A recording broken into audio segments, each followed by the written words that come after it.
तो सोचा ब्रह्मा जी ने कि इस तरह से तो फिर वंश आगे नहीं बढ़ पाएगा, सृष्टि का कार्य आगे नहीं होगा। तो स्वयं ब्रह्मा जी ने आकर के प्रियव्रत महाराज को समझाया। कहा बेटे शादी क्यों नहीं करना चाहते हो? बोले महाराज नहीं, शादी करूंगा बन जाऊंगा, पत्नी होगी, बच्चे होंगे, फंस जाऊंगा संसार में। तो ब्रह्मा ने कहा कि बेटे ये तुम्हारी भूल है, न पत्नी किसी को बांधती है, न पुत्र पुत्रियां किसी को बांधते हैं। आदमी बंधता है अपनी आसक्ति के कारण। बहुत ध्यान देना, जो लोग कहते हैं महाराज मैं तो फंसा हुआ हूं, कौन फंसाया है तुम्हें? तुम फंसे हो अपनी आसक्ति के कारण। मन एव मनुष्याणाम कारणम बंध मोक्षयो हो, मन ही हमारा बंधन और मुक्ति का कारण। हम अपने मन की आसक्ति के कारण ही बंधे हुए हैं संसार में। ब्रह्मा जी के समझाने पर प्रियव्रत महाराज ने ब्याह किया और समयानुसार इनके 10 पुत्र हुए। 10 में 3 बैरागी हो गए, 7 बचे। तो धरती को 7 भागों में बांटते हुए 7 पुत्रों को एक एक भाग का अधिपति बना दिया, जिसमें जम्बू द्वीप के अधिपति आग्नीद महाराज हैं। आग्नीद का ब्याह पूर्व चित्ती के नाम के अप्सरा से हुआ और इनके वंश में आगे चल करके स्वयं ऋषभदेव भगवान पधारे। परमहंस का धर्म क्या है वह बताने के लिए ऋषभदेव भगवान साक्षात परमात्मा ही अवतरित हुए। कोई कोई संत ऐसा भी मानते हैं कि ये ऋषभदेव भगवान हमारे यहाँ 8वें नंबर के अवतारी हैं और जैन धर्म में यही ऋषभदेव भगवान प्रथम तीर्थंकर माने गए। ऐसा कोई कोई संत मानते हैं, कोई कोई नहीं भी मानते हैं, विवाद भी हो सकता है। लेकिन परमहंस का धर्म क्या है वह बताने के लिए परमात्मा ही ऋषभदेव के रूप में आए और बड़े होकर इन्होंने भी ब्याह किया। ब्याह करके दुनिया को बताया कि भाई कोई जरूरी नहीं कि सन्यासी ही परमहंस हो सकता है, गृहस्थ भी परमहंस हो सकता है। परमहंस का और सन्यास का कोई लेना देना नहीं है। 100 पुत्र भी हुए और एक दिन सारे पुत्रों को बुलाकर इन्होंने समझाया। नायम देहो देह भाजाम नृलोके कष्टान कामान रहते बिडभुजांगे तपो दिव्यम पुत्र कायेन सत्वम शोध्यैद समाद ब्रह्म सौख्यम त्वनंत।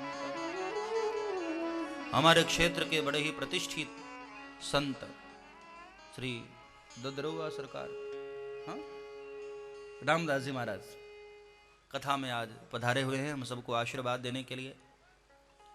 अभी अभी हमारे चतुर्वेदी साहब ने माल्यार्पण किया और व्यासपीठ से आपको नमन, बहुत बहुत स्वागत।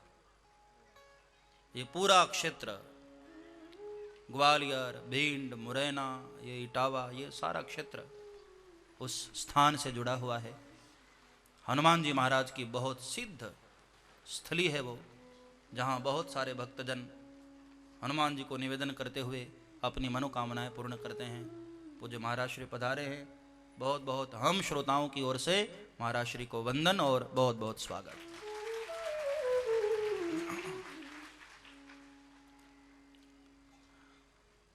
तो मैं आपको बता रहा था 100 पुत्रों को स्वयं ऋषभदेव भगवान ने बिठाकर समझाया कि देखो बच्चों, ये मनुष्य के शरीर का श्रेय क्या है, मानव तन क्यों मिला है। केवल हंसने, खाने, पीने, सोने के लिए मानव तन नहीं मिला है। मानव तन की उपलब्धि परमात्मा का दर्शन है, क्योंकि अन्य योनि वाले लोग भगवान का भजन नहीं कर सकते हैं। ध्यान देना, एक मनुष्य ऐसा है जो भगवान की उपासना कर सकता है, क्योंकि ज्ञानम ही तेषाम अधिकम विशिष्टम। मानव में ज्ञान की पराकाष्ठा है और उस ज्ञान के रहते भी हम भगवान की उपासना न करें, केवल हंसने, खाने, पीने, दुनियादारी में अपने शरीर को बर्बाद कर दें, तो हम में और उन पशुओं में क्या अंतर है। इसलिए मेरे भाई बहन, कथा के माध्यम से मैं ये भी प्रार्थना आपको करूं कि सब कुछ करो संसार में, ठीक है, लेकिन भगवान के भजन को भूल मत जाओ। क्रोध न छोड़ा, लोभ न छोड़ा, सत्य वचन क्यों छोड़ दिया तूने, नाम जपन क्यों छोड़ दिया, क्रोध न छोड़ा, लोभ न छोड़ा, अरे सत्य वचन क्यों छोड़ दिया तूने, नाम जपन क्यों छोड़ दिया। सब कुछ जीवन में चालू है, सिर्फ भगवान की उपासना हम बंद कर देते हैं। हाँ, कथा सुनते हो मेरे भाई बहन, तुम्हें प्रार्थना करो व्यासपीठ से, भले ही 10 मिनट सही परमात्मा का स्मरण हर किसी को करना चाहिए। आप जिस धर्म को मानते हो, जिस इष्टदेव को मानते हो, परमात्मा के उसी रूप की उपासना करो, लेकिन करना जरूर चाहिए। और यहां ऋषभदेव भगवान ने 2 मार्ग बताए, स्वर्ग का और नरक का। स्वर्ग का द्वार क्या है?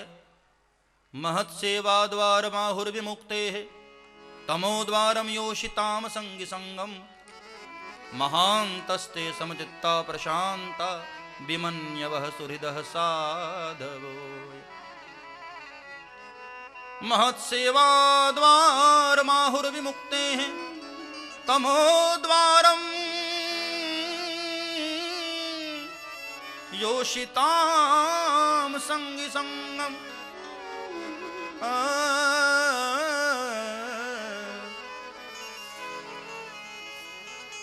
महापुरुषों की सेवा, संतों की सेवा, यही स्वर्ग का द्वार है। और नीच व्यक्ति की संगति, गलत व्यक्ति की संगति, यही नरक का द्वार है।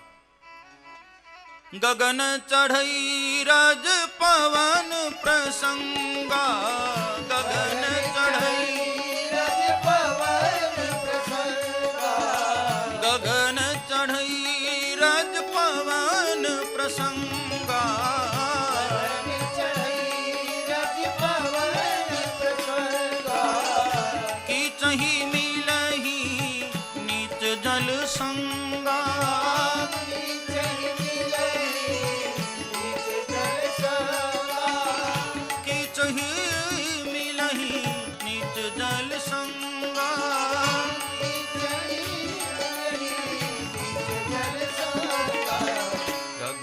चढ़ई रज पवन प्रसंगा, गगन चढ़ई रज पवन।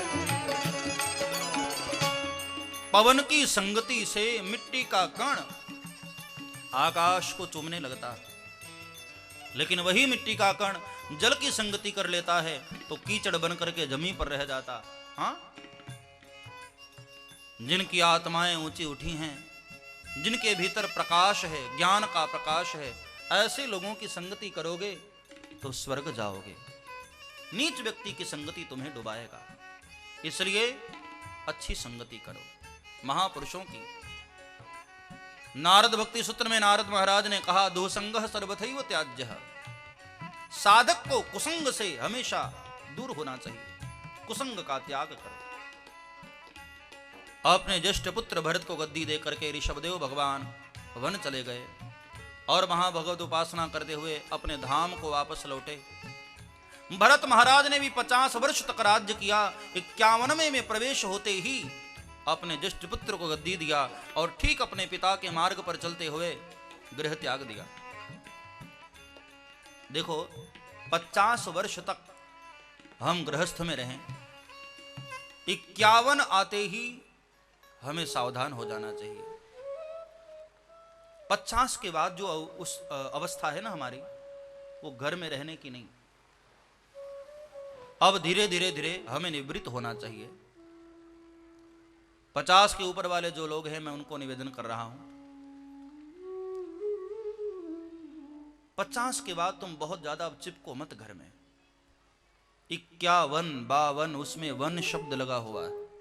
हाँ, वो इशारा करता कि घर में रहने की उम्र गई, अब वन की उम्र है, वन जाने की अवस्था है। वन का मतलब जंगल भाग जाओ, ऐसा नहीं। अब घर में रहो, लेकिन घर में न रहो। न जग छोड़ो, न हरि भूलो, कर्म कर जिंदगानी में, रहो दुनिया में यूं जैसे कमल रहता है पानी में, रहो लेकिन पानी से दूर।